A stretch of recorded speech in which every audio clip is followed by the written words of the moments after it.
Ralph, you want to come on up and you can take the hot seat over here. I'm the old fart that Phil mentioned. But like I told Phil, Reagan said, age, skill and cunning will always overcome youth and exuberance. So, yeah. Anyway, I'd like to thank Jerry and Adrian for getting this all started. It was such a big effort, and really appreciate it. Can I say something about, there's a lot of court people here tonight, Tom McGill, there's Sabina Price, there's a lot of people in court, and it's taken all of us. I just want to make sure everybody gets that credit. It's a lot of work for a lot of people, but thank you. Thanks. Well, about myself, I attended UNM, got a degree in economics, and went to law school, but I flunked out, so don't worry, I'm not a lawyer. So once they found out about it, they drafted me. I joined the Air Force, stayed in for 10 years, got out after Vietnam, and was an electronics officer. I worked here in Edgewood, had a real estate office, and then I opened Chili Hills. I started that. I worked with Max Hill and Larry Keaty. We fought Santa Fe County and got this place incorporated into a town, and quite a few people, Ray and Chuck Ring and others, and Phil. Anyway, I was chairman of the Parks and Recreation Committee when Bassett just totally shut us down. And then the Abrams insulted us the other night, said those Parks and Recreation Committee people, they didn't contribute anything. That really burned me.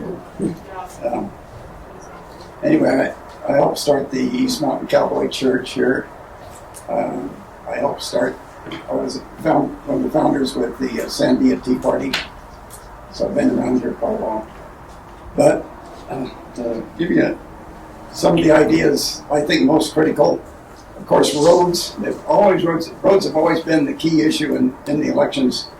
In Santa Fe County, they completely ignored us as far as funding for the roads. They shut down a bunch of the roads that were here, because every section line one time had a road. And so they just let them shut down so they wouldn't have to maintain them. But we've got to really concentrate on roads as one of their number one issues. One thing Jerry is pointing out, that transparency is so important. We need to have a transparent government and fiscal responsibility, and people should be able to see what the town is doing. It shouldn't be hidden. And keeping Edgewood safe, it's one of the safest places in the state. And I was talking with Stephanie about the health cares, the First Choice Healthcare, the old building there that sits there. It's not that old. It's still in good shape, but nobody's using it. And it's supposed to have been for mental health. And so I think we're going to try to get Santa Fe County to give us the money to go ahead and reopen it. My big concern is this is a Christian community for sure. We've never had a bar, a full service bar, and now the governor has, in her wisdom, has said that we can have people can get liquor licenses just as easy as it can be, and then we can open a marijuana den where you want to go in and smoke. And September 1st, they're going to be opening that up for people to get licenses. And I'm real concerned because of the health issues, mental health issues that go along with marijuana and also alcohol. That's why we need this mental health facility, as well as the poor children that have been sitting home under COVID.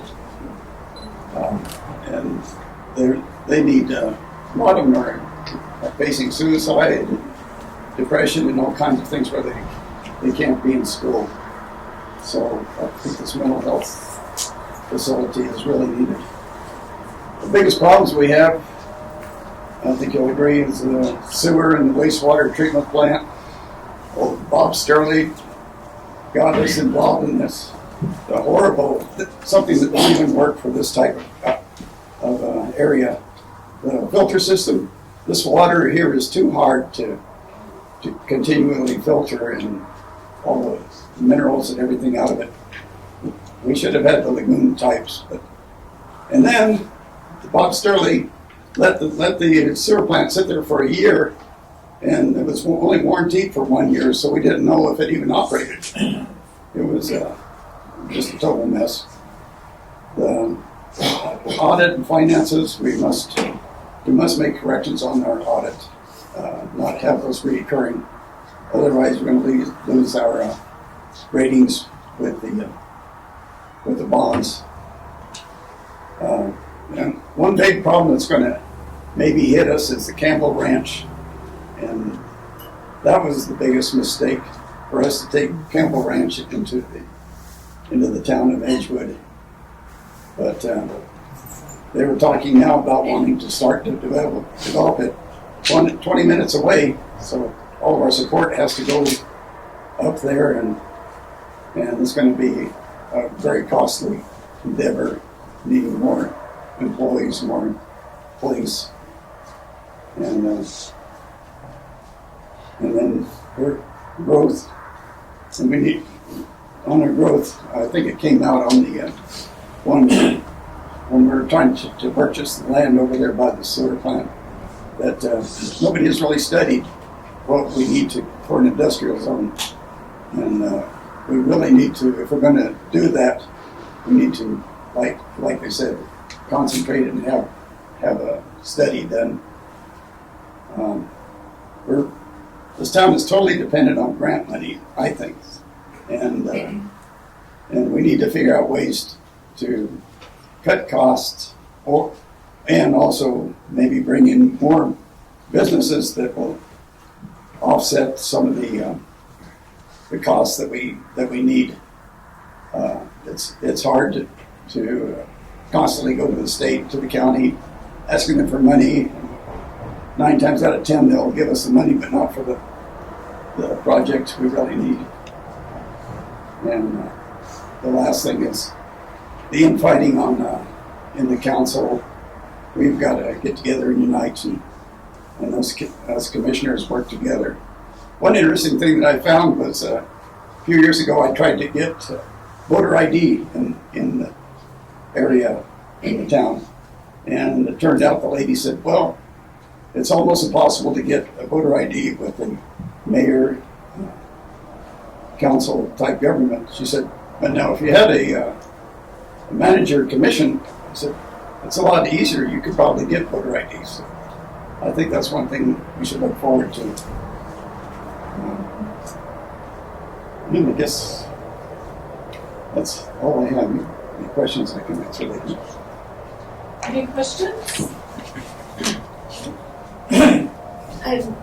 Ralph, how did you feel, or do you feel about the condemnation of Edgewood Water Company? Oh, that's.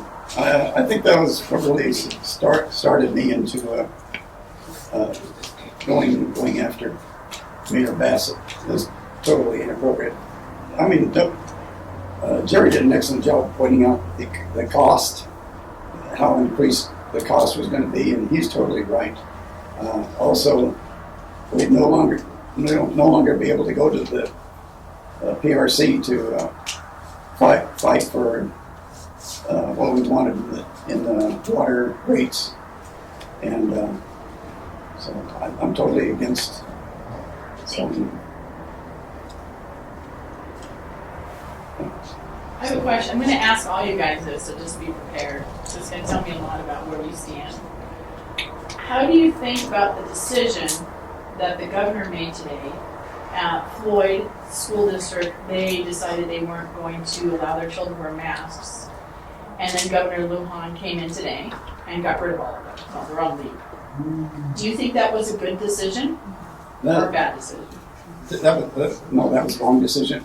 And what we're seeing is we're seeing the government taking control of our kids nationwide, not just here, but our governor's one of the worst as far as wanting to take control away from the parents, and kids don't need masks. Maybe one question I asked, out of the list that you reviewed here were the priorities. Yes. Which one is number one and number two, and what time frame were you looking at getting that implemented? Well, the number I went down in the order. Roads were the number one, and I think they need to look find the money. There's certain roads like Appaloosa and some others that need to be paved, or at least chip sealed is a lot. That would cost about half as much as paving. We could do that, and then Frost Road needs to be repaired. It's one more winter, and I think it's going to start coming apart. So we've got a few roads around town that do need to be resurfaced. And Square H is another road that needs to be chip sealed. Thank you, sir. And the second thing was transparency. I mean, we've got a mess. I don't know. The more I look at this town, the more I think, well, I don't know why I'm doing this. It's going to be a nightmare. Yes, this town is, with COVID and what our mayor has done, we're just way behind the ball. Thank you. Thank you.